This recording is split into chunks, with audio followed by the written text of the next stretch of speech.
Hi, this is Joe Ziemba, the host of When Football Was Football here on the Sports History Network. Aside from my podcasting duties, I'm also a sports collector.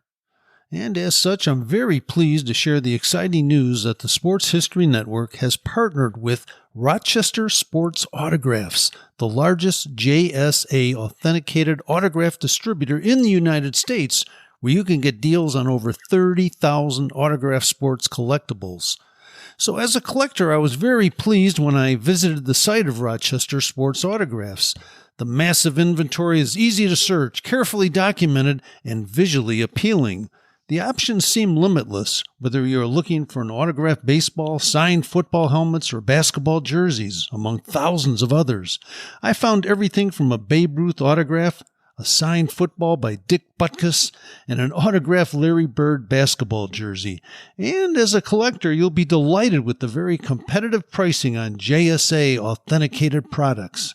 Made possible since RSA deals directly with athletes, so there's no extra markup, and the savings are passed on directly to the customer. Perhaps you're looking for an early gift for Mother's Day or Father's Day. Heck, who needs a holiday as an excuse to give a piece of sports history to your loved ones? Or how about yourself? Today seems like a great day to add to your own sports collection, right? RSA even has film, music, and other entertainment autographs on the site, so there's something for everyone. All orders from Rochester Sports Autographs are top quality and shipped to your door with top authentication and a money-back guarantee. And to make sure RSA knows that the Sports History Network sent you, we created a special link for you. All you need to do is head to shoprsa.com/SHN. That's shoprsa.com/SHN to get your own piece of sports history today.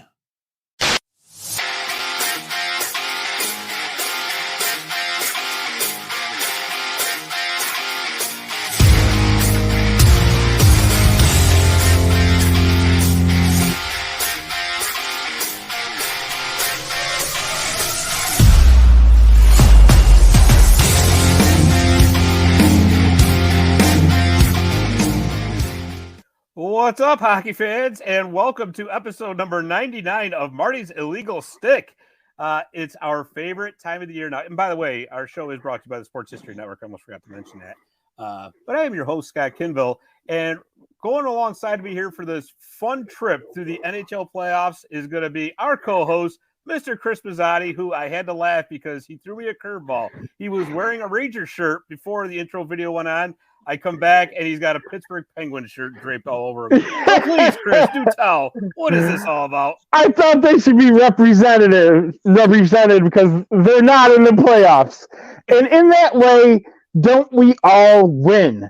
Like every team's a winner because Pittsburgh, they're done. They're gone. They ain't winning. They ain't winning nothing but golf times. That's it. But they are going to be represented in the draft lottery. Yeah. Wouldn't that be something? You know, boy, I'm actually kind of scared it's going to happen. Oh man, let QAnon grab a hold of that one if it happens because they got something there. Yeah, right. It goes from Lemieux to Crosby to Connor Bedard. I know when last we left, we didn't know if they would make it in or not, and what a colossal beating they took from the Blackhawks to see their way out of the playoffs. We were joking about that too. There's no way that happens, but imagine if it did. Oh, it did. Sorry. It did. It did badly. It did and you know, that was my point with them getting in anyway. They played so brutal down the stretch, right. You know, beating up on teams that were not going to make anything. And except for the Blackhawks, obviously. And it was like, what's the point if Pittsburgh gets in? Like, right. Were they going to do anything? Were they going to beat anybody? Not likely. But you never know. You know, I never count Sidney Crosby out. But this year I can because he didn't make it in. Okay. Neither did Ovechkin. And that's great. That's like a win-win for me. So, you know, no matter what happens, I'm happy that Sidney Crosby does not get his name on the Stanley Cup again this year, at least. There's always a silver lining in everything. And they fired Hextall and the president there in Pittsburgh. Yeah. What for? What they fire those guys for? Those guys went to Crosby last year and said, "What do you want us to do with Malkin and Letang?" And Crosby said, "Resign them." And so they did. Yeah. So somebody should be getting fired. Fire Crosby. Ship him out of town. That ain't ever going to happen. So, Well, you know what, though? I mean, in all reality, what they should have done, obviously, in retrospect, I mean, yeah, okay, you got to, of course, Crosby's going to have his opinion, right? And I'm sure it's going to carry some weight. But to re-sign them to the length of those deals that they did, and that was the thing. I can understand maybe bringing them back for a 1 or 2 year deal to try to, one more kick at the can. Right. Mainly to make Crosby happy. I get that. But, man, what was it? That was like a 4-year extension for Letang and the same thing for Malkin, something like that. Yeah, the Letang one doesn't hurt as bad as the Malkin one. The Malkin one's pretty badly. It's like it's like horrible. What, you've been talking about trading this guy for 6 years. Yeah. And when you finally have the chance to get rid of him, you re-up him for another 4. It's like, and now he's completely untradeable. Oh yeah. Like, what are you gonna take? Nobody's gonna take him on. No, not at all. Unless they're gonna, just give him away to some rebuilding team like Chicago or something. But I don't know if he's got a no move or what. I'm sure he does. I assume so. Yeah, they all have it now, so you might as well just assume that it's there. But you know what? Yeah, you're right. The Penguins are out of the playoffs. The Capitals are out of the playoffs. But the playoffs have started. They have started. They did. And I know, we're already 2 days into it. This being day number 3. And of course, we should have had a show a little bit earlier. But, schedules being what they are, everybody gets busy. So what we did, just so everybody doesn't think that we're BSing them, we went ahead and made our brackets official on NHL.com. Mazzotti, as a matter of fact, you created the league. Marty's Illegal Stick League, I believe. So, yes, Marty's Illegal Stick Pod, it's called. Yeah, there it is. So our picks are in there, just so everybody knows, so that we're not making this up as front runners 3 days in. So we're going to start over in the Eastern Conference, Chris. And you know what? Let's talk about the series that everybody in the tri-state region is talking about. And that would be the New York Rangers versus the New Jersey Devils. And this is like one of those marquee matchups. It's one of those, everybody was looking forward to it. I put down the Rangers in 7. Tight series. But your thoughts on that? In my official bracket for our league, I put the Rangers in 6. Okay. Thinking that Game 6 will be at MSG. The Rangers can hopefully close it out there if they have the lead in the series. Started out well last night, as far as that prediction goes, but it's not going to be an easy climb. I think a lot of people, Stephen Valicat, who does a Rangers podcast, he doesn't know what to make of this, because he's a statistics guy. He does all kinds of advanced analytics. And he's like, these teams are so evenly matched. It's pretty crazy. Like several categories. It's like the Devils are 1, the Rangers are 2. Right. And so it's tough to say somebody's going to sweep or somebody's going to plow through. But at the same time, would it surprise me? Not at all. It would not surprise me at all. If we got 3 more games like the game last night, wouldn't surprise me. If the next 3 games went the other way and it was 5-1 Devils the whole way, then that wouldn't surprise me either. It's really, they're 2 teams. What I thought this series would come down to is their goaltending and the defense. And I think that's what you saw last night. I think the goaltending and the defense really didn't show up for the Devils. And that was the difference. Vanacek's got to be better. There's no doubt. You're right. The Rangers didn't even, I felt they weren't even playing that great, to tell you the truth. When the kid line is the noticeable line, and you got all that money spent on the first two lines, like people will be like, "Oh, the kid line," and they said it a bunch of times. I was watching the Rangers broadcast, which is funny that they let me. Like, you would think in the time of blackouts, right. for some reason, the first round of the playoffs come out, I could have watched the Devils broadcast, I could have watched the Rangers broadcast, or I could have watched the TBS national broadcast. Right. But yeah, it's going to be a tough series. We'll see what happens. I'm not getting my hopes up with one win, but it was a good start. The Rangers did what they needed to do. Now the pressure's on the Devils to adjust. I think that's what all playoff series are about. It's meeting your opponent head on. One team's going to lose, and then you adjust. You adjust for the next game. Then a lot of times what happens, that team adjusts, they do well, then the other team needs to adjust to what they did. And it's this tit for tat through 7 games. In one game, one team comes out on top, and hopefully that's the Rangers, in my opinion. I think it will be, hopefully, because of one thing and one thing only, and that's Igor Shesterkin. If something happens to Igor, it's gonna be a short series, I think. Not that Halak's been bad, but right. The Devils had some. I mean, Thomas Tatar had him wide open from the slot, wide open. And, Shesterkin had to come flying out, made a great save on him. But you can't be letting guys wide open into the slot. It's not gonna last very long. And, as much as I like Yaroslav Halak, it's not going to go well if that's what ends up happening. Right. Rangers have to limit that. And I did want to mention, too, that as of this recording today on Wednesday, that series is at 1-0 Rangers. I will tell you this, that, we talked about this before last week, and I said for New Jersey to win, they were going to have to play loose because they can, right? They're not supposed to be here, really. They weren't supposed to be second place in the Metro. Let's put it that way. So right. What I saw was a very young team that was very nervous in that first game last night. It was obvious, which is understandable. That team really has no playoff experience whatsoever. Yeah, I mean, Nico Hischier's played 5 playoff games, something like that. I think they said 8 guys had never played in a playoff game. And a lot of their top players have never played in a playoff game. So that honestly was not surprising to me. And every single Ranger has played in playoff games. That's what I mean. So it's a big difference. This is exactly why I went with the Rangers in 7, because I think that their playoff experience is going to carry them. That's what I think. I think you're definitely going to see some pushback from the Devils, right? They're too talented to only score 1 goal, right?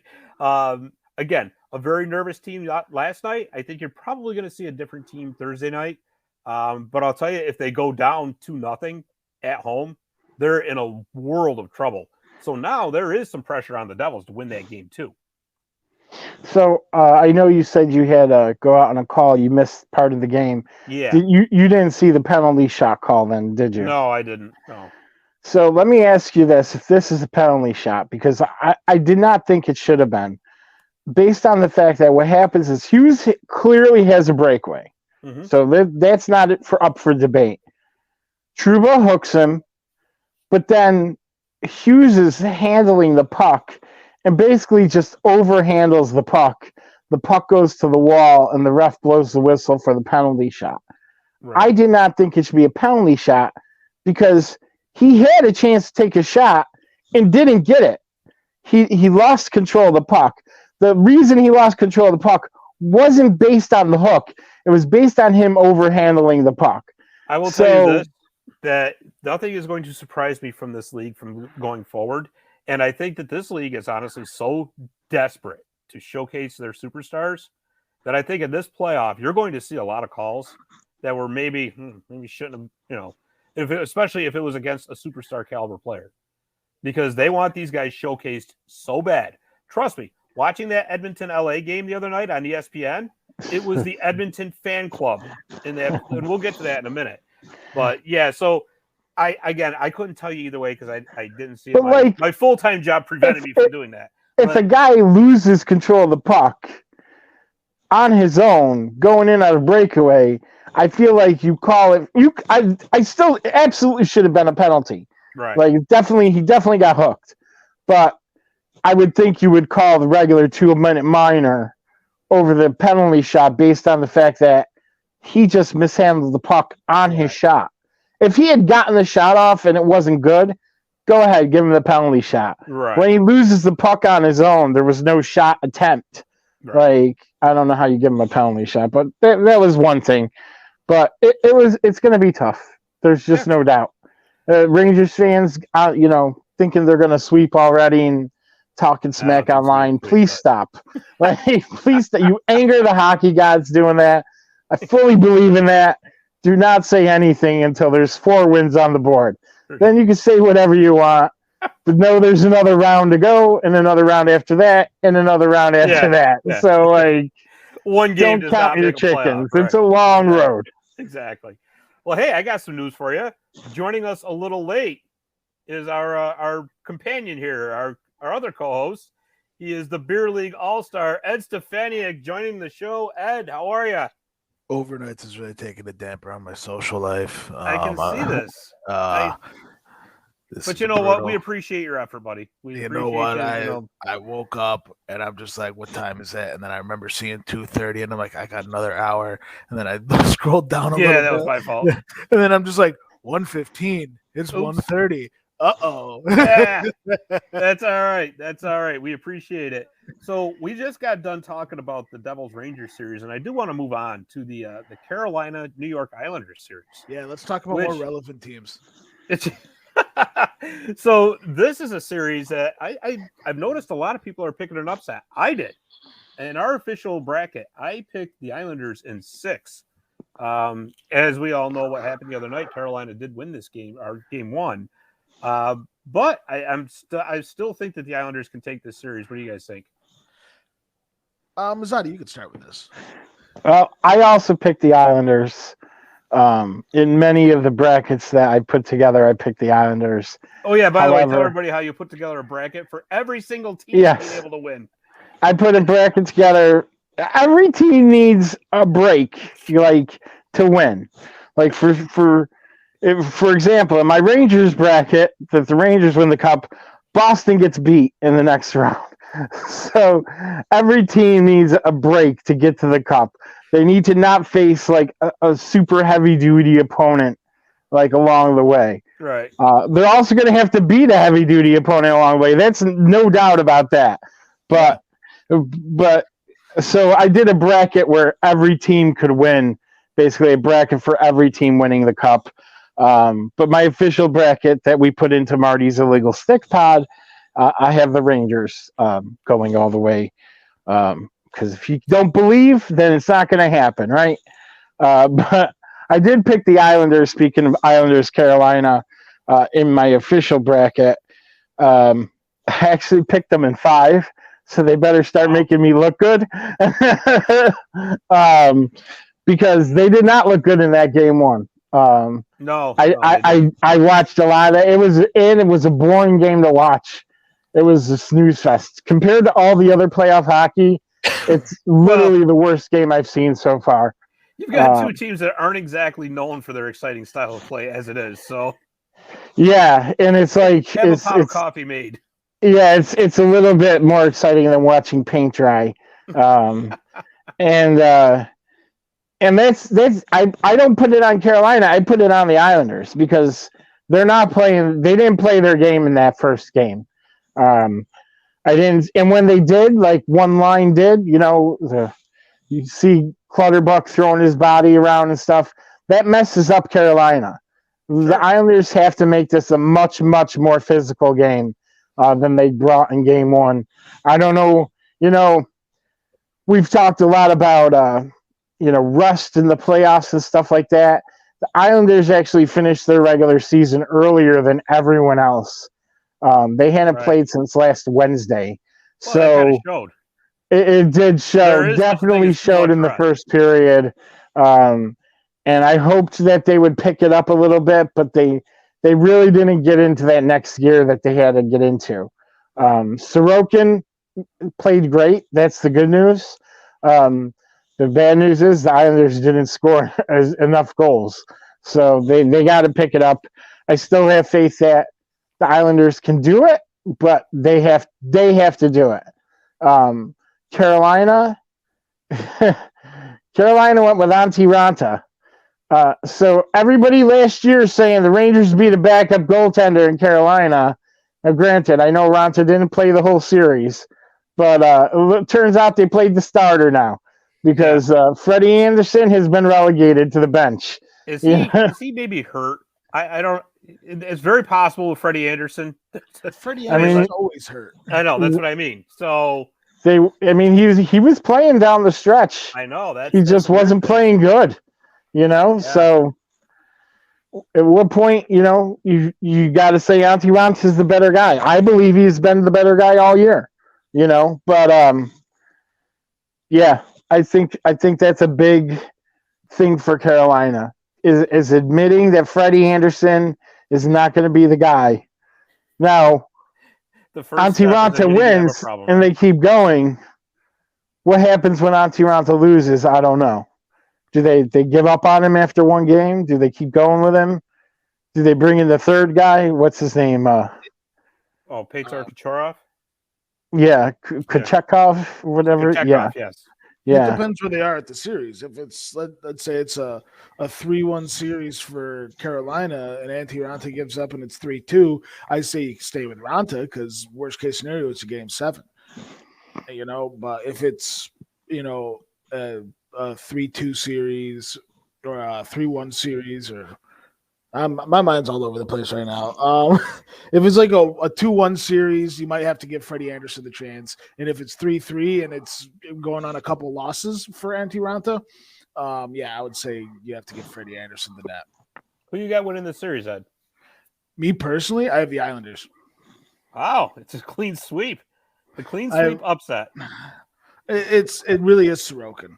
Yeah. Oh, yeah. Oh, there's no doubt about that. It's Sorokin, and it's the fact that the Islanders win, like Mazzotti said, when they play their game, they make it very uncomfortable for other teams. They play physically. They have Cal Clutterbuck going around throwing the body.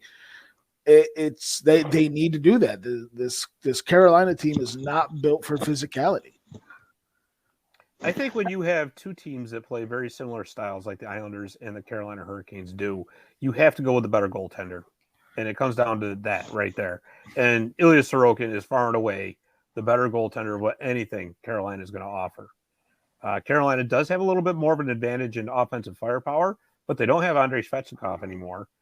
And that's going to hurt because not only does he score a lot of goals, he's a big physical presence for them as well. Mm-hmm. So that's going to be very interesting to see how that plays out. Let's move on. Let's go north of the border. Last night, the Tampa Bay Lightning shellacked the Toronto Maple Leafs. I was quite surprised, actually, at how out of hand that game got. In our brackets, I have the Tampa Bay Lightning in 6. I think that the Tampa Bay Lightning just have too much playoff pedigree to vote against them in this series. And, again, they have the better goaltending. It's, Andrei Vasilevsky against Samsonov. And I understand that Toronto has all the firepower in the world, and I give them credit for getting a little bit grittier, right? So you've got a Ryan O'Reilly. I heard Wayne Simmons is going to be coming back. He's going to be coming back from the Marlies, from what I heard. So that being said, Tampa Bay could be in some trouble because Victor Hedman got hurt early in that game last night, and so did Eric Chernak. So they're going to be down 2 defensemen potentially.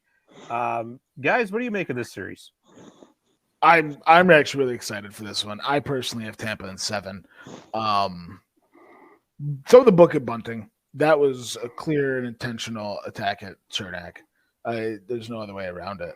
It's he knew where he was. He knew where his head was. You saw him take a quick look back and just throw his shoulder right in his jaw. I don't think he's going to be out long. I mean, it's playoffs. We've seen what we saw Joe Thornton play with a torn ACL and MCL. Right. So if you think a little ding to the head, which he was taken out for protocol, right? And I wonder if there's maybe potentially a broken jaw in there. Well, Yeah, even so, I they'll put think the face cage on. Yeah, they'll put the cage 'cause right on him. that's what hockey players do. Yeah. Yeah. But goaltending's again the X factor in this series. No, it's Vasilevsky is far better than any goaltender that Tampa has or Toronto has in that whole history of the team. Like any goaltender in Toronto's history, you put him up against Vasilevsky wins hands down. Well, I don't know about history, but oh yeah, you got some Hall of Fame goaltenders. You really think Cujo is better than Vasilevsky? What about like Johnny Bauer, Turk Broda? I don't think Johnny Bauer. I don't even know the other guy. All Johnny right, Bauer. I'll give you Johnny Bauer. But that's because history. But it's you're comparing Matt Martin and Ilya Samsonov to Andrei Vasilevsky because they're in the same series. Neither of them can shake a stick at Vasilevsky. Not playoff. No way. Honestly, I don't think really Matt Murray's not even playing. I know Matt Murray's out. Yeah, he's out. So Wall came in and played the last half of the game last night. Right. So that's one thing. But Vasilevsky wasn't good down the stretch. I had him on my hockey fantasy team, and he was letting up 7 goals a game a couple weeks in a row, 5 goals, 6 goals. And it's not that I think Vasilevsky's, lost it or he's washed up or anything like that. I think he's played a ton of hockey in the last 4 years, and there's no way that this guy isn't getting tired. You could see it. You can see it on his face. He is tired. Is he still phenomenal? Absolutely. But even the best guy gets tired. There's no way about it. Yeah. So I don't know if I picked Toronto in 7 actually. Just because I thought maybe this is finally the year to get over the hump. But of course they're going to prove me wrong, as they always do, make me look like a fool, because that's what the Leafs do. But it's something else that they lost so badly. Right.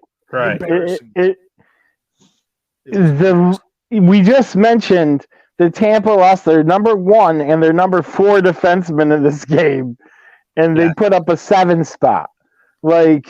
That's not good. Exactly. I think Victor Hedman only had 6 or 7 minutes on the ice, right? Before he got hurt. Yeah, he was out early. Yeah. And they took a lot of penalties. Toronto did.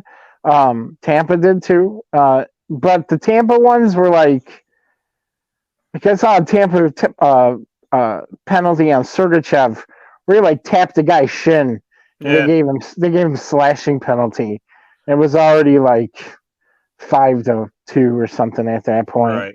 And Toronto scored on the power play. Good on them, tried to get back into it.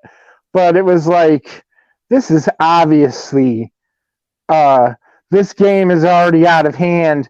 Actually, I think it was 6-2 already. And it was they were we got to make this third period interesting. Right. And Sergachev taps the guy on the shin. They're slashing. Sergachev was are you kidding me? Was it a slash? Yes, it was a slash. Did the guy go down? No. Did it affect play at all? No. Nothing. It was just a slash. It was a tap on the shin. And you guys play hockey. That doesn't hurt you. That doesn't affect you. No. If it wasn't hard enough to make you go down, then it's it wasn't really a slash. Right. So I don't like seeing that stuff. Me and the refs don't get along, but I don't like seeing the makeup call or this game's out of hand, so let's start giving the other team a bunch of calls, try to bring this game don't do that. That's worse to me than anything the refs do, because then it's so obvious that you're just making this game what you want to make it, or what you think the league wants to make it. Just let it play. That's my time when I'm let the kids play.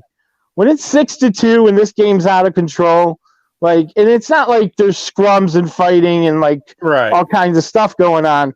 Just let them play. Get this, put it on run time, and let's get this thing over with. Like not well. Let's get the Leafs back into this game because they're getting blown out at home in game one. Like, let's give them a whole bunch of power plays, see if they can get back into it. Yeah. There's a lot of truth to that. There really is. And I think the important thing to remember here is, like, with Tampa Bay, they are not going to be intimidated by going someplace like Toronto, right? That's not going to bother them at all. Not at all. It's almost like they prefer it. I think so. At this point, it's weird. They had more wins in Toronto than they knew at home. Toronto, why not? So I would definitely say, Toronto obviously has to have a much better showing in game two, and first and foremost, Samsonov's got to play better. They got to have more out of him, and Toronto just. I think you're starting to see this whole. Once you shut those top lines down, there's just not enough there. There really isn't.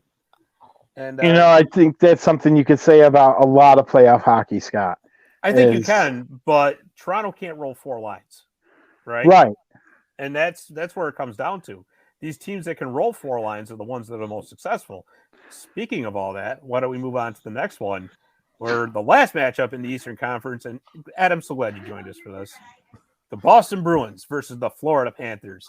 The Bruins are up 1-0 in this series. I actually have this series going 7 games. I just have this weird gut feeling about it. And obviously I think Boston's going to take it.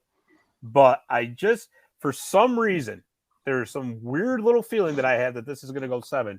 Am I nuts, guys? A little.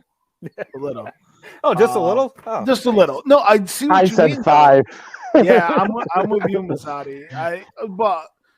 But this team this Florida Panthers team has some fight in it, and I'll give them all the credit in the world fighting for that last playoff spot. And they made it in. Matthew Tkachuk is the heart and soul of that team right now, and he's gonna do everything he can to out-rat the Bruins, and it's a very tall hill to climb. I mean, you got Orlov and Bertuzzi and Hathaway and Marchand you're going to have to out-rat, which is an impossible task. But he's going to do it. He's going to try to find a way, and if anyone can, it's Matthew Tkachuk, and he's going to try to get them off their game. Unfortunately, goaltending is a huge thing. Again, we bring up goaltending. I don't see Florida's goaltenders really anywhere near where Boston is right now.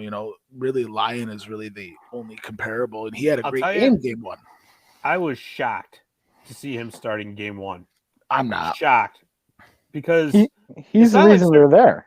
Yeah, but you know what though? It's not like Sergei Bobrovsky has played bad all season, right? He has very good. He's been all right. And to me, I don't think you see Alex Lyon start game 2, and I'm not blaming him for the loss in game 1.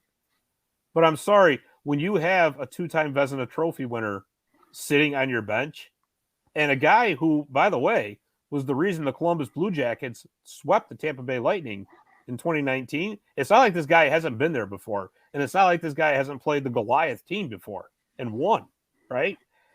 I personally, and again, I know it's second guessing, and what's done is done, but I still can't believe that they didn't go with Sergei Bobrovsky in game 1. I'm shocked. Bobrovsky's so up and down, so hot and cold that I can believe it. He had such a phenomenal year last year, both every goaltender in Florida and knowing Bobrovsky's track record, that this is a year of disappointment for him, because it just seems to be every other year is greatness and every other year is just disappointment. And this is and he played great all year. Like, he had a good season. Like, it's not. It's just not comparable to what last year was. I just don't foresee Bobrovsky really taking over the reins anymore. $10 million goalie, just throw that money out. Yeah, that's $10 million goaltender. Just throw that money out the window. Accept your loss, write it off on your taxes, and call it a charitable donation and get him out of there. Mazzotti? Well, I think one thing that Florida showed is that they can dance with Boston. But they were holding their own there for a while. That game was really tight. It was close for a while. Orlov, as much as I think that was a good pickup, he makes some stupid plays sometimes. He's not the smartest guy with the puck. He's not a bad defenseman. Sometimes he makes poor decisions, and he did that a little bit in Game 1. Luckily, it didn't cost him too bad.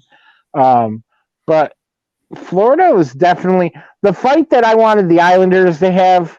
Florida had. Florida came in firing like we got to get this done. I was happy that they started with Lyon. I don't think that they should go back to Bobrovsky right away. I think that give the kid another game.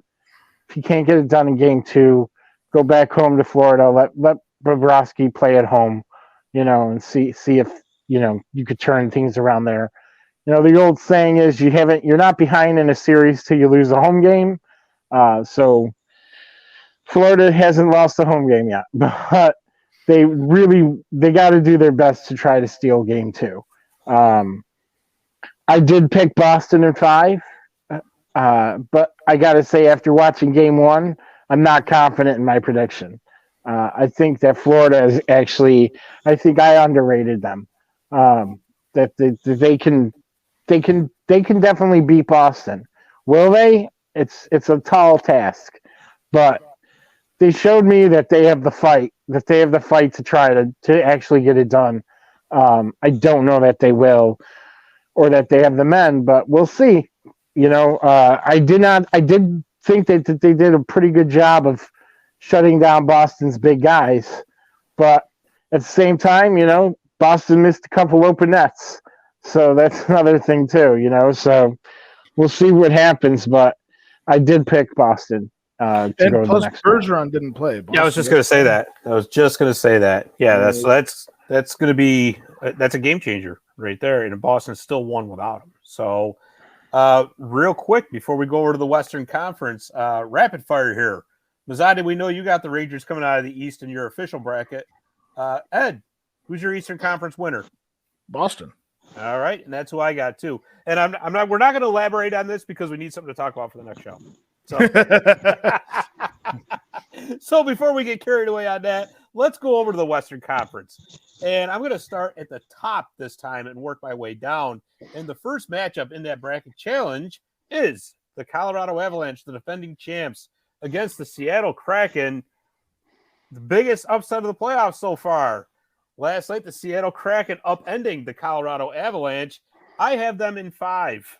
I really was shocked to see this one. I thought Colorado was going to play much better. What do you guys think? You picked Colorado in 5? Colorado in 5. Yeah, I picked Colorado in 5 as well. And like I said a couple weeks ago, I said don't sleep on Seattle because if there's a Cinderella team out of this West, I thought it was them. And they were showing it last night, man. And I didn't even think about this, but the person with the biggest chip on their shoulder in this series, take a guess. Grubauer. You got it, Grubauer, because they mentioned like 2 years ago this kid was run out of town for getting swept by Vegas, and now he's back. He's back to make you guys pay, like for letting him go to this expansion team. Like and you know what? He looked good. Colorado really didn't. I mean, the defense by Seattle, the whole team defense was really working. They weren't letting Colorado getting into much at all in this game. No, they didn't. And it was really something to see. Like, I kept waiting for Colorado to like pin them in and get a bunch of shots on it. I never saw it happen. Just didn't happen. And you know what the surprising part is too, for me anyways, Colorado for the first time all season is outside of Landeskog finally healthy. And they've been playing so well for the past 2-3 weeks. I go, they're healthy and they're getting hot at the right time. And then they go and they lay an egg. So, Ed, what do you think? It's only Game 1. It's again they're coming off of a Stanley Cup win. They're definitely a tired team and missing Landeskog. That's the captain. it is tough to play without your captain out there. With that being said, big win by Seattle. Really got to give them all the credit where it's due. They just went out there and played a hell of a game. But realistically, I had Colorado in 4. That's there goes that one. Yep, there goes that one. I'm done. I'm done. I realistically I didn't see Seattle coming out with that tenacity that they had. It was refreshing to see. I'm glad that they're coming out there and actually playing really well, a lot better than what I expected, especially after last year. But this isn't going to last. This isn't going to last. So, something in my gut tells me Colorado sat back, knowing that it's a 7-game series, and said, "Let's see what they can bring." And they let Seattle control that game, and then they're like, "Okay, yeah, we can match it and do better." Yeah, when you're playing a team like them, when you're playing a team like Seattle, who's a wild card team, sometimes it's better off just to let them do that. Yeah, I mean, to me, the Seattle Kraken are like the West Coast version of the New Jersey Devils, right? They're in a spot where they really shouldn't have been. Nobody was expecting this. I mean, they were in contention for second place in the Pacific Division right up until like the last 2 weeks of the season. So they're playing with house money, really. They can play loose. Whatever happens, happens. I mean, if they were to get swept, who could blame them? They're playing against the defending champs in the opening round as an expansion team in what, their second or third year? Second year, right? So for them to win game 1 is huge. It's absolutely huge. So, hey, good on them. I think you're going to see the real Colorado Avalanche show up. But, hey, congratulations to the Kraken. And you know what? Grubauer could really be the determining factor. If he's playing with that chip on his shoulder, he could maybe steal the series. We've seen him steal them before. Yeah. Well, the other thing, too, is that you mentioned a couple of weeks ago, Ed, it's not exactly the same team as last year in Colorado. You're missing guys like Kadri, who played such a pivotal role. Right. And they really needed that grit in game 1. They didn't have it. They really needed it. You know who's got lots of it? Seattle. Seattle's got grit on every single line. Right. So, Colorado definitely, I don't know if they sat back on purpose, but they definitely got slapped in the face and like, hey, it's playoffs. You guys better wake up. Because I tell you, if Seattle wins the next game, it's gonna be a tough sell up to go out onto the road, win 2 games up in Climate Pledge. Yeah. That building's gonna be rocking. Like, yes. It's tough. I was surprised by Seattle, and I've watched a bunch of Seattle games this year, and they're a completely different team when they have the lead. When they have the lead, they can lock it down. They can play defense. They can win a game 3-1. They've done it all year, and they showed last night that they could do it in the playoffs. So absolutely. Could be a great series. It really is. I'm just happy that Seattle isn't the bunch of jerks that Vegas turned out to be. I tell you, I can't hate Seattle. I can't stand Vegas. I have a hard they time did it right. They did it right. They did. They went. They got their expansion picks, but they didn't go crazy in free agency and buy out every player that was available and tell everybody how great they were. Nah, I mean, good for Ronnie Francis. Seriously. Doing it right, and he's building a solid team up there. So, like I said, can't hate him. Can't hate him at all. Pittsburgh must be kicking their ass for letting him go. I know, right? Oops. Have fun with your no GM.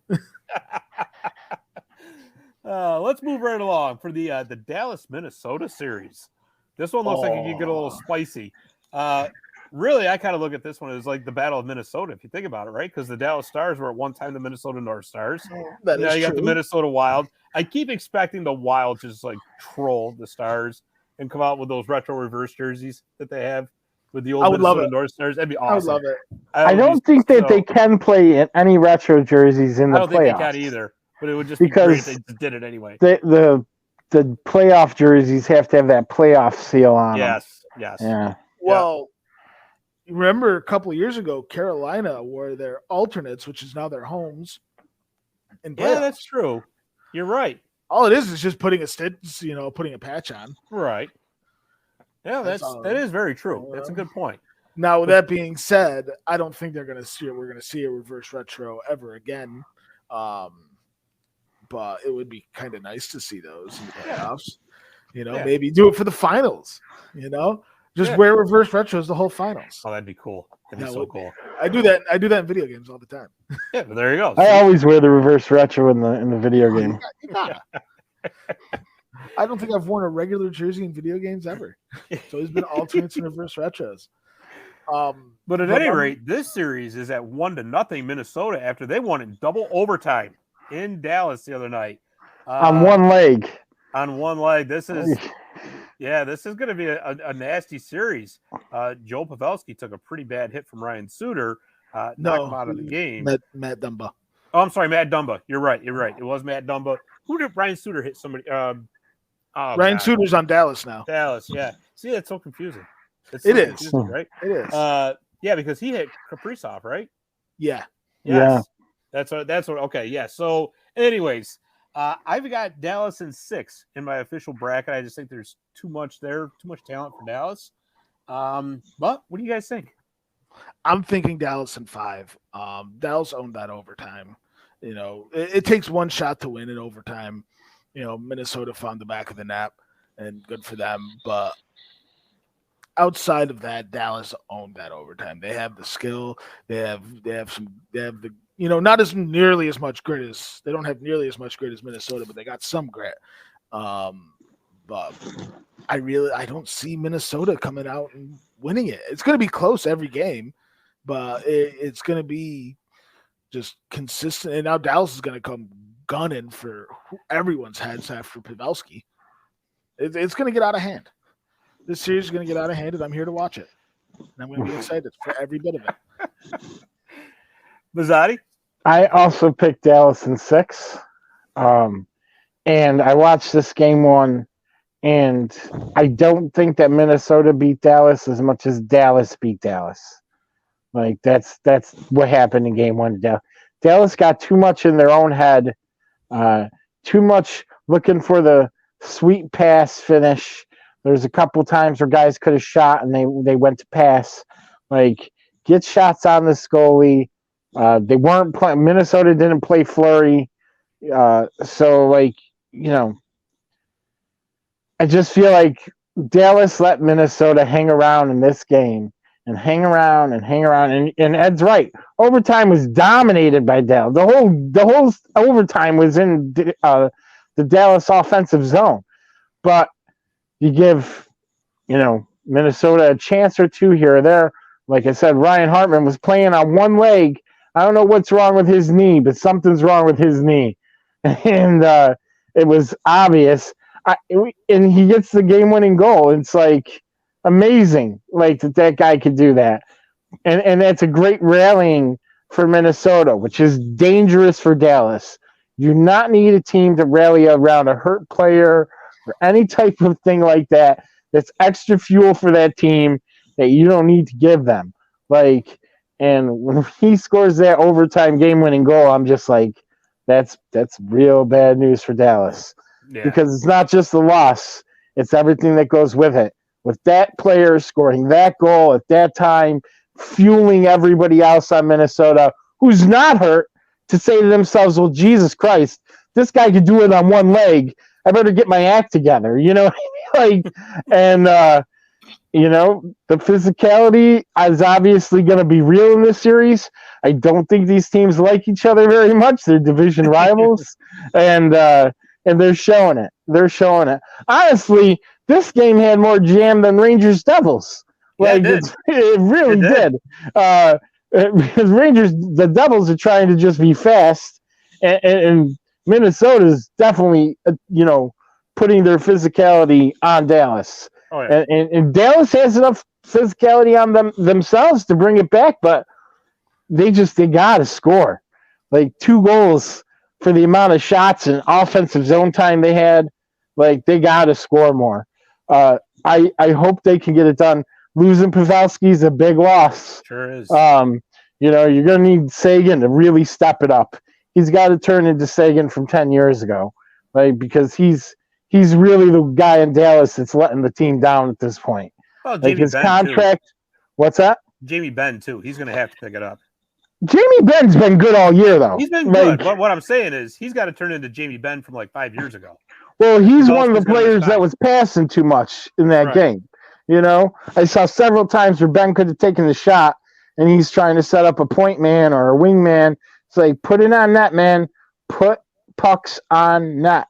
We saw this in all the game ones. You put pucks on net, stuff happens, and it could work out in your favor. Like, I thought that was the biggest fault to New Jersey. They did not put enough pucks on net. Like, they were shooting, they were getting opportunities, but they started, especially on the power play, they started looking too much for that pass. And Dallas needs to watch out for that. They got to just keep putting them on, put the pressure on. Minnesota, good on them. They got a lot of heart. They got guys with heart like Zuccarello who are never going to quit. But Zuccarello's small, and Zuccarello's not strong on the puck. You got to impose your will. And honestly, that's the reason why Zuccarello's not on the Rangers anymore. Is because the Rangers got sick of seeing him in the playoffs getting crushed into the boards. Like I know we don't like to say guys are too small for the league. Zuccarello's outstanding talent, but he is too small for the league. Like he gets hit in the playoffs. This is why he doesn't have a ring, because he can't handle the physicality in the playoffs. Yeah. And there's no amount of strength training and whatever that's going to get around the fact that you're 5'4" or 5'6" on skates. Like, so it's like, I think Dallas in 6 is still a good prediction. Yeah. It's definitely going to be a street fight. There's no doubt about that. Yeah, especially after that Dumba hit. Oh, yeah. Yeah. They were running Dumba after that. They were definitely running Dumba. Oh, yeah. That's going to be a good one. Max Domi went right at him. He did. Which, how they didn't give him any extent, substantial, at least a game. Yeah, for that, just to cool it down, just to be like, hey, we're doing this to keep you safe next game. No, they're just throwing him to the wolves. They're just like, here, you want to do that? All right, go on out there, go for it. Good for him, because he has Foligno and Reeves to back him up. Right. They're not always going to be out there when he's out there. Sure, absolutely. Another guy there that's got to step it up for Dallas is Domi. Domi was supposed to be this superstar kid a few years ago. He's cooled off immensely. He needs to pick it back up. Especially he's a free agent, right? At the end of the season. At the end of the season, yeah. So he needs this. He needs this for a good contract. He's been riding, and I like Max Domi. I really do. I like the way he plays. I honestly, like, he's been such a what's it called? Journeyman. Journeyman's not even the word I want to use. He's like a luggage carrier, because he's always on the move.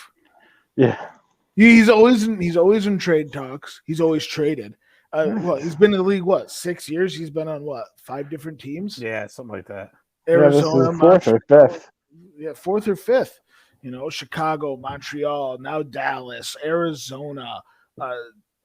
He's been so many different places that, realistically, I don't know if he's going to be around the league much longer. Yeah, that's exactly my point. See, he picks up this playoff, if he becomes the Devontae Smith-Pelly of the Dallas Stars this year, all of a sudden he talks himself into a nice 6-year, $6 million contract or something like that. Whereas he has a dry playoffs, he might be taking a PTO next year. That's really could be the difference. Honestly, I could see him signing with a team like St. Louis next year. Hey, you never know. Somebody could always use somebody like him. There's no doubt about it. Yeah, especially if he's willing to play like on a 1-year prove-it deal. Wasn't he doing that this year? Yeah, well, No. he might just need another prove it deal. He's had like 3 proven deals in a row. This is his next chance deal. Anyways, moving right along. Let's go into this Winnipeg Vegas series. A rematch of the 2017 Western Conference Finals. If you recall that year, Winnipeg was pretty much in the driver's seat. Remember, they were supposed to be strong contenders for the Cup. The Cinderella Vegas Golden Knights knocked them out, and now the roles are a little bit reversed. So Vegas entered this game, game 1, number 1 seed in the Western Conference, whereas Winnipeg entered as the 8th seed, wild card 2. However, they played the game last night, and Winnipeg pretty much mopped the floor with them. 5-1, Winnipeg wins this game. They're up in this series 1-0. I did get a chance to watch this game, and I will say Winnipeg was impressive. They really were. Vegas kind of looked like a team that was lost out on that ice last night. They really did. Kind of interesting with Vegas that they started Laurent Brossoit instead of Jonathan Quick. I was quite surprised by that, but hey, whatever. I have the Winnipeg Jets in 6 in this series, and I submitted this bracket on Monday night, so nobody can accuse me of saying, "Oh, Winnipeg won game 1. Here we go. He's jumping on the bandwagon." No, I just think that Winnipeg, once again, this comes down to better goaltending, and I think Winnipeg's offense can keep up with that Vegas Golden Knights offense. What do you guys think? I agree. I really agree with you, Scott, on this one because Quick, like you said before, Quick's a shell of his former self, and Laurent Brossoit, he's not phenomenal. He's good enough to be in the NHL, but he's not phenomenal, and he's definitely no Connor Hellebuck. Goaltending's a big X factor here. When you look at the firepower between both teams, you have Eichel and Mark Stone, and you have who's miraculously back for game 1, by the way. We all knew that was going to happen. And who else?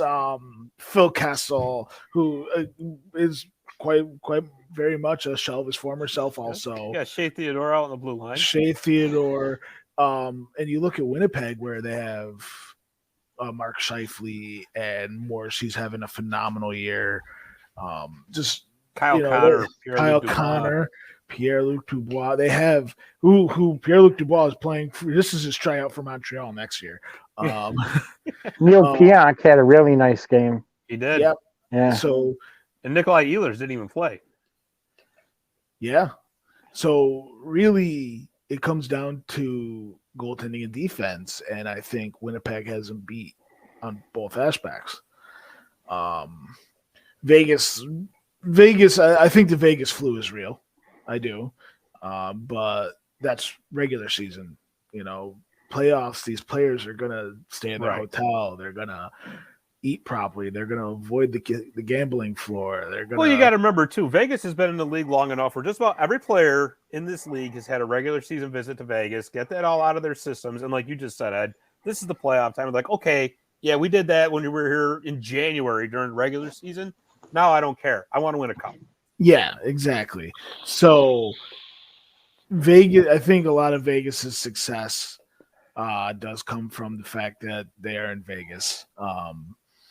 And realistically, they're not great. They're not. They're just a good team in a weak division. They're a good team in a weak division. If they were in the East, they would be in a wild card spot. Having to play teams like Tampa, Boston, and Toronto, and the Rangers every other night. That's actually a pretty good point.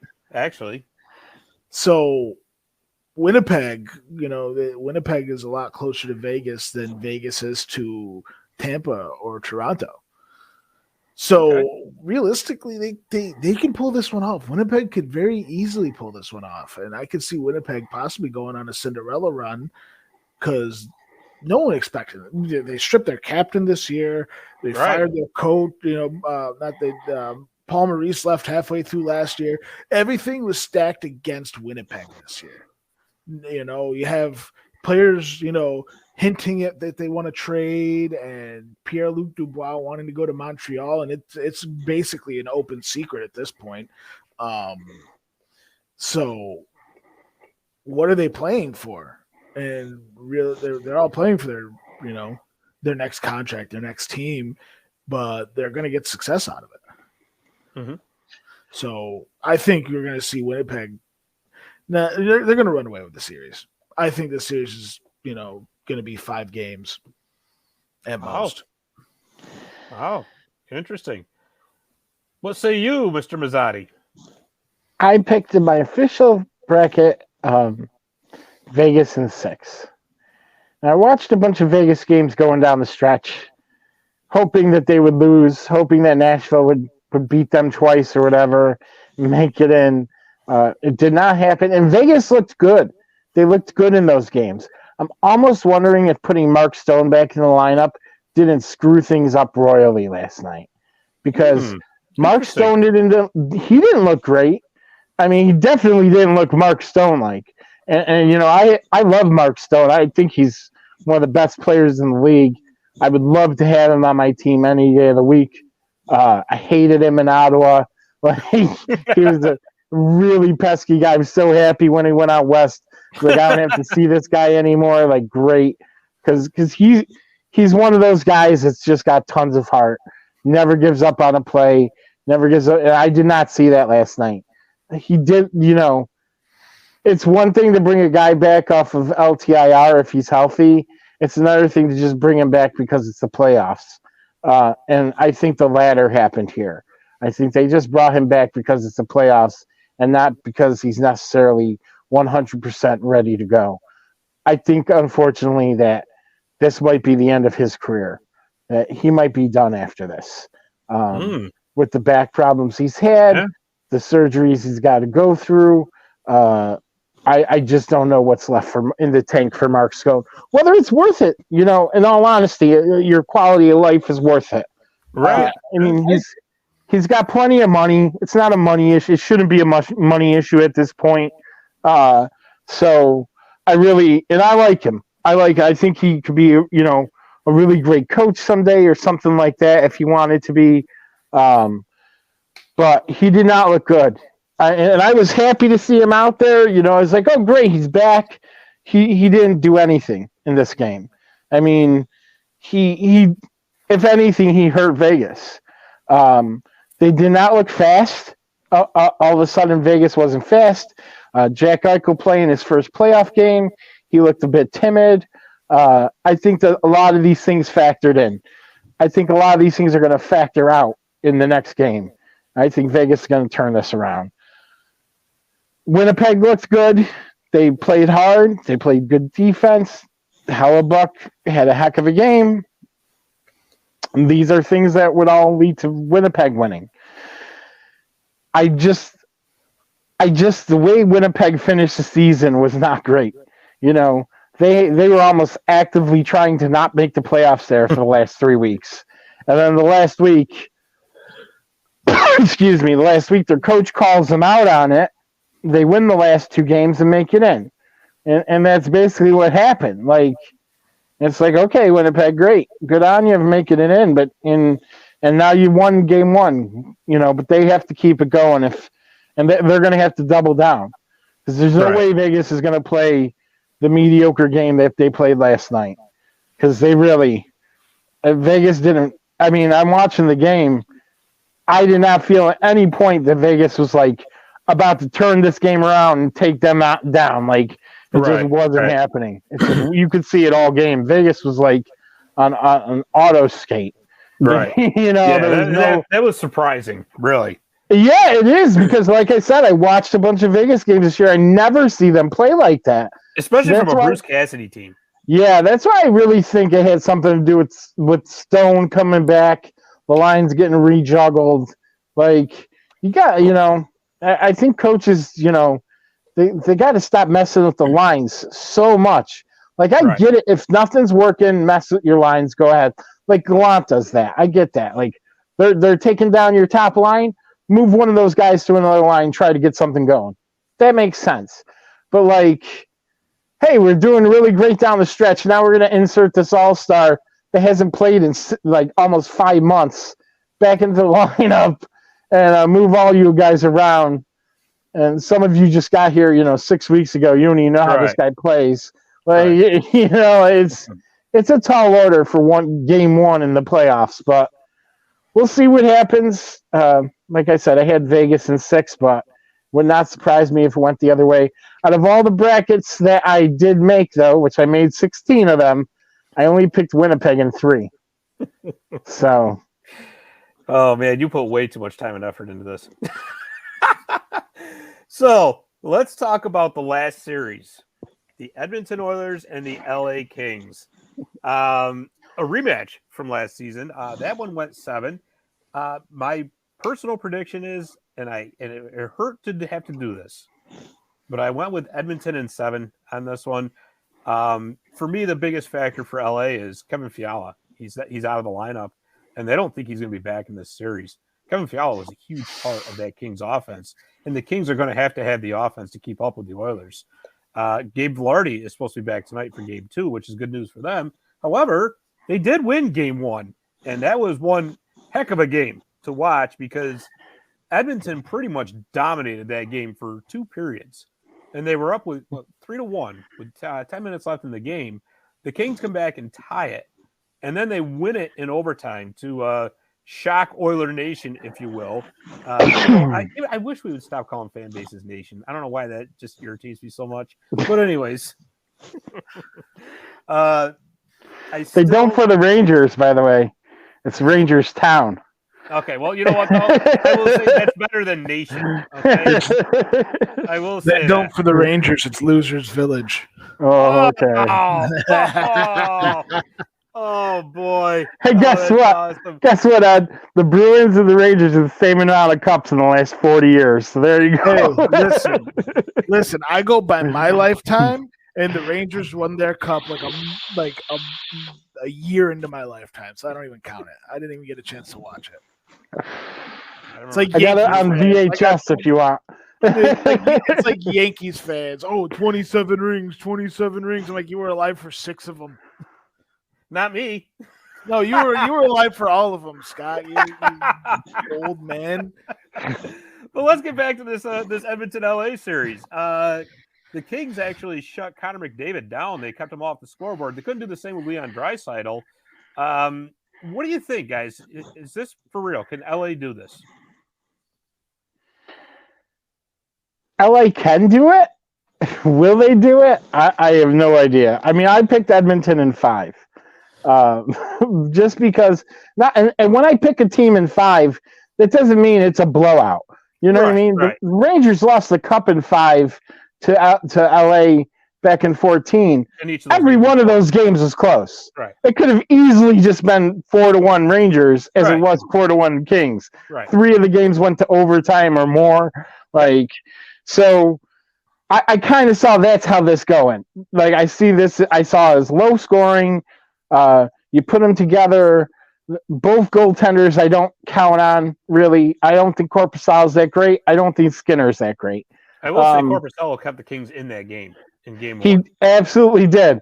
But how long is he going to keep being able to do this? How long are they going to be able to shut McDavid down? Did they really actually shut him down? I mean, I don't even think there is shutting McDavid down. You kind of just hope to contain him, which they did a pretty good job of, But at the same time, I think Draisaitl's got to be better. Again, times where he should be shooting, he's looking for passes. He missed passes, which I don't think I ever saw him do. Uncontested, missing like a sauce pass over a guy's stick, and you don't get it through. I'm like, when does he miss that? He's like the assist man. So it was a surprising game to say the least. Again, Edmonton let LA hang around. You can't let teams hang around. The game isn't done when you're up 3-1 with 8 minutes and 30 seconds left. The game is done at 0-0-0 on the clock. Right. And that's what happened to Edmonton.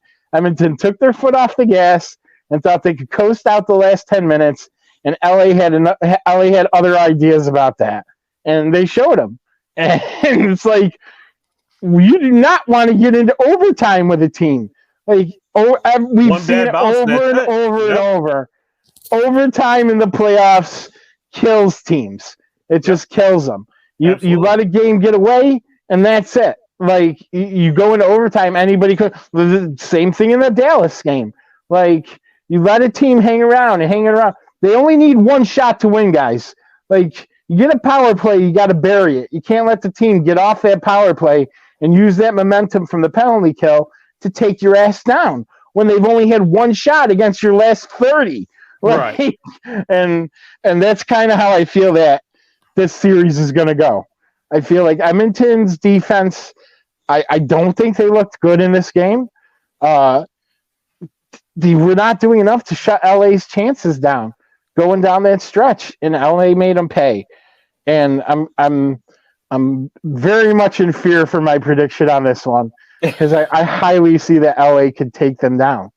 Like, I really don't know if this is how Edmonton plays in game one at home with all their fans backing them and all this hype and your division rival, and you let this is a huge momentum swing. I mean, huge, because they had the lead. They had this game at hand. It was done. And LA came back. They scored that tying goal, and you could see it on everybody's faces the second they tied that game.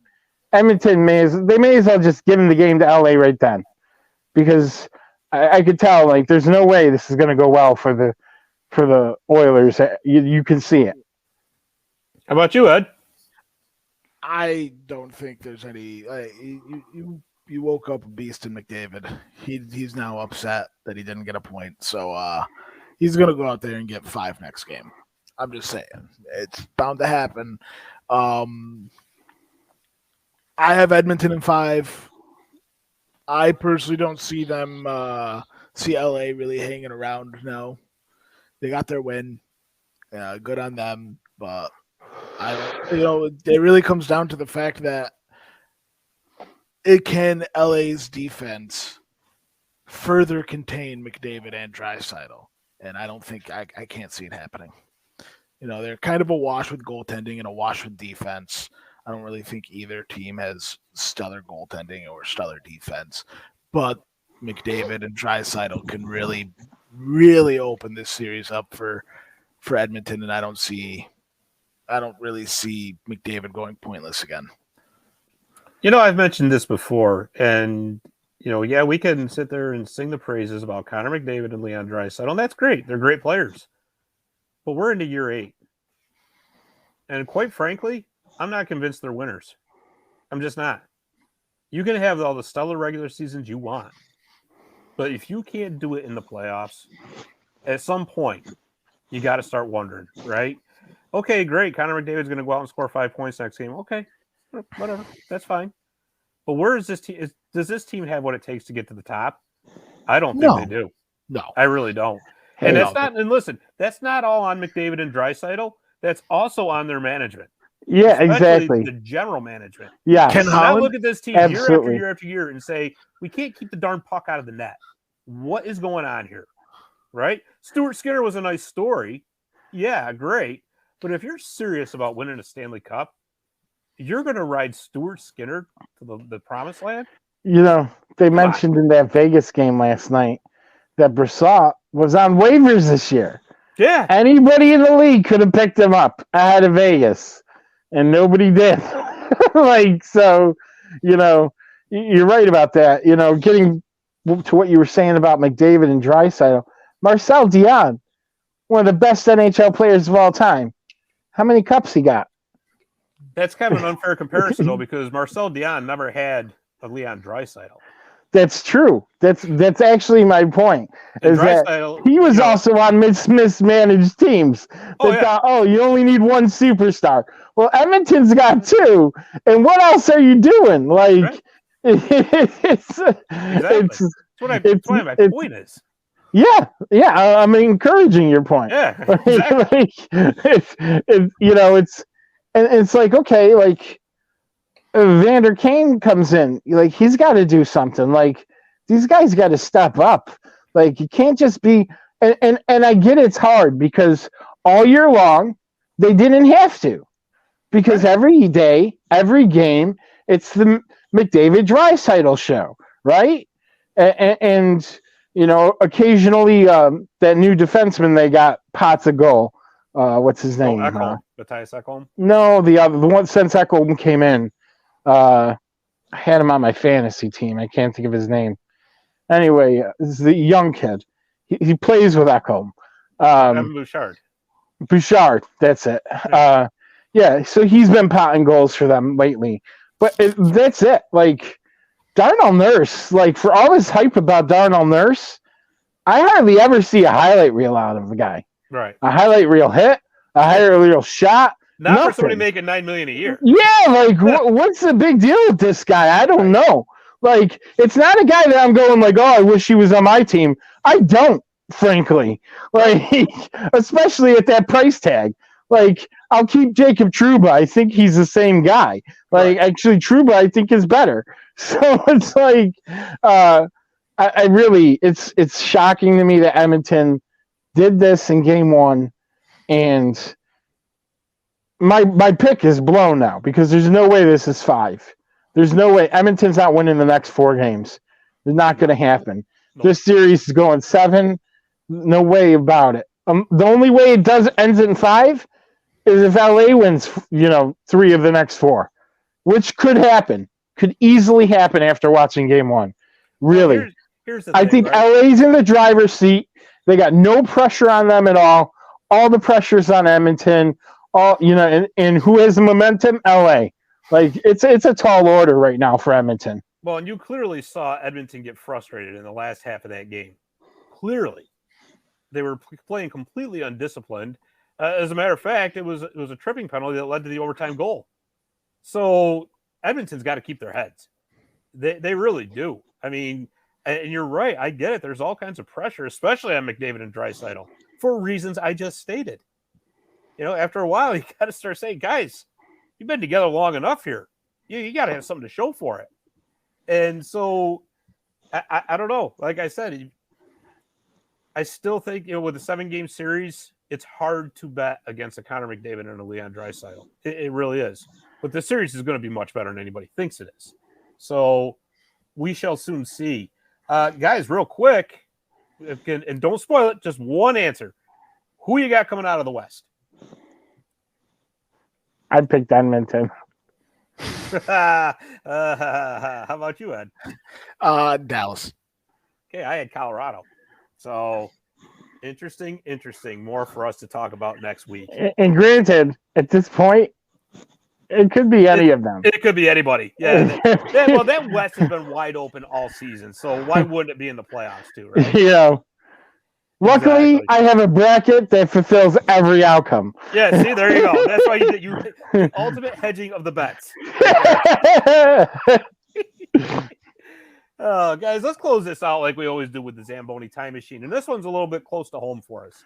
Because for anybody who doesn't know, we either live in Utica or we live in the Utica area. So this is a Utica-related Zamboni Time Machine. The Zamboni Time Machine is brought to you by Zamboni.com, and the Zamboni name is used with permission. This week, the Zamboni Time Machine takes us back to June 3rd and 4th of 1976, the dates Hollywood came to the Utica Memorial Auditorium for the filming of the legendary movie Slapshot. Hockey fans and non-hockey fans alike know this movie, but for most hockey fans, this movie is the Holy Grail. Many of the scenes in this movie are forever etched in hockey lore, including one filmed at the Odd. In this scene, the Odd represents the home rink of the Peterborough Patriots, the Charlestown Chiefs' opponent. A brawl breaks out before the game even starts, and during the national anthem, the referee attempts to admonish the Hanson brothers, prompting the famous, "I'm listening to the effing song" response. Some may not know it, but the Hanson brothers were actual hockey players. Brothers Steve, Jeff, and Jack Carlson played for the Johnstown Jets in the North American Hockey League, although Jack Carlson would be replaced by Jack Hansen in the movie after he was called up to the World Hockey Association. The Jets were a big rival of Utica's own Mohawk Valley Comets. There is another scene in the movie where the Hanson brothers go into the stands to fight the crowd. This actually happened at the Odd a couple of years prior to the movie in a game between the Jets and the Comets, and Steve Carlson was right in the middle of it. He and his brothers were hauled across the street to the police station, still wearing their uniforms. Crime did pay in this instance, however, as the Hanson brothers would go on to worldwide notoriety thanks to the Slapshot, and Steve Carlson even played one season in the NHL for the Los Angeles Kings. And that, my friends, concludes this week's trip on the Zamboni Time Machine. Right here at home. I tell people that story online all the time. That our arena had Slapshot filmed and they're like, really? I'm like, yeah. I'm like, it's one of the best scenes of the movie. Yeah, exactly. It really is. Broken glasses. And... Yeah. Yeah. I'm listening to the effing song and the ref doesn't know what to do. Guy's bloody before the game started. But the anthem is very important to him. Exactly. Oh, boy. Well, guys, this has been a blast, as always. And you know what? Let's do this again next week. Sounds good. Make sure you call me before it starts. So I don't that was my fault. He didn't want to wake you up. Yeah, I did. I felt bad for you. I wanted to let you sleep. You know? I need my beauty sleep. I know. You know, so obviously he's not getting enough. No, obviously. Is that payback for that Rangers crack? Oh man, you know what? Well deserved. I love a good shoot. Alrighty. I think one thing we can agree on is that this playoff hockey so far, for the most part, has been really great. Yeah, it has. It has been one of the best first. I mean, I know you only saw one game of each series so far, but a lot of them were really great. Oh, absolutely. Only one not worth watching so far was Islanders Canes. Yep. Which they're not worth watching to begin with. Yeah, just bring the coffee, like I said. That's all. All right. For Chris Pizzotti, for Ed Stefaniak, I'm Scott Kimball. Thanks for watching and listening, and we will see you next week on Marty's Illegal Stick. Bye. Hey there, sports history fan.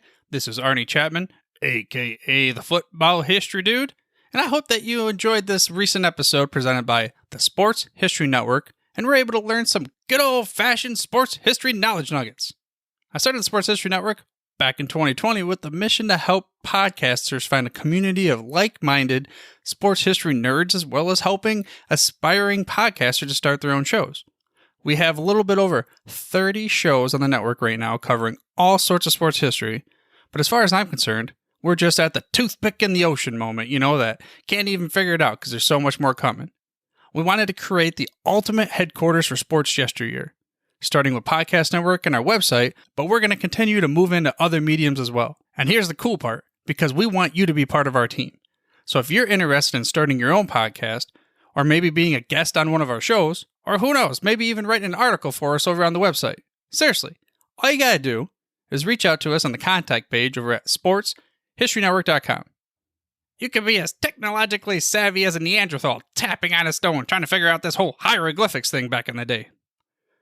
Again, it doesn't matter, because even if you don't understand the whole podcast space, we have a production team that can pretty much help you out with doing everything. All you gotta do, head over to sportshistorynetwork.com, head to the contact page, fill it out. That message goes right to me, and I'll reach out to you as soon as I can.